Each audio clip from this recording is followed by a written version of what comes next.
The recognition of being recognised as a fellow, it means a lot.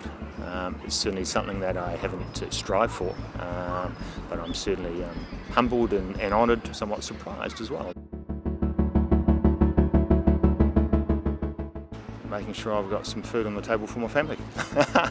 but when one thinks about what a landscape architect does, and I'm a person, I suppose, that has always been driven from a relatively young age to try and achieve the best I can.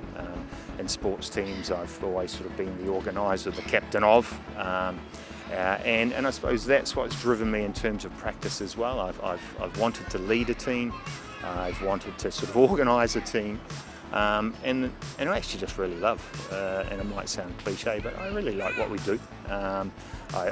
I get up and I enjoy being a landscape architect. My partner would say I don't stop being a landscape architect. She would say that it's a 24/7 role for me, and it probably is, and I think I'm not alone in that.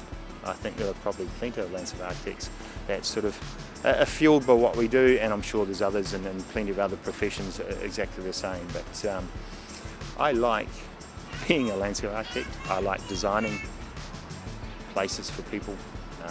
And I can pull off a number of cliches, but I think actually it's just a pretty cool thing to be as a landscape architect.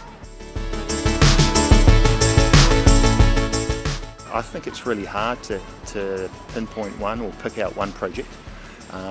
What I'm probably most proud of is that at Rough and Milne we've got a team of 20 now. So I'm really proud of the fact that I've been able to group together or pull together or wrangle like-minded but also not so like-minded people together who are all clever and talented landscape architects, and a good number of them are a hell of a lot more talented than I am.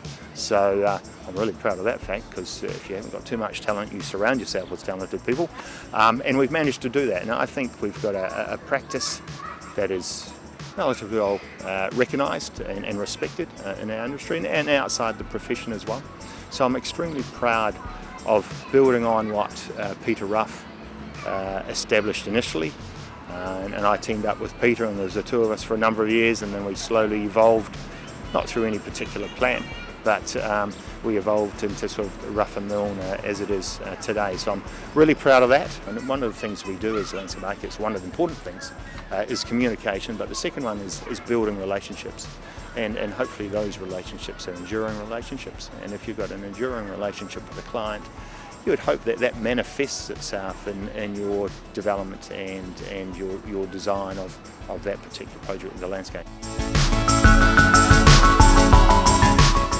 One key issue, and I think it's one that's been around for a while now, is just the acknowledgement, the understanding, and perhaps the respect outside of a profession for what we as landscape architects do.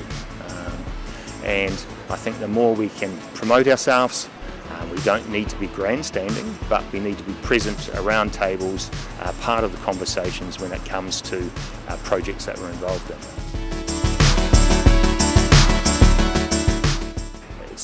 It's a professional body that I'm proud to be part of. I think as a body it looks to promote us as landscape architects, and I believe we need a lot of promoting as landscape architects. It also promotes our profession and how we deal with the land.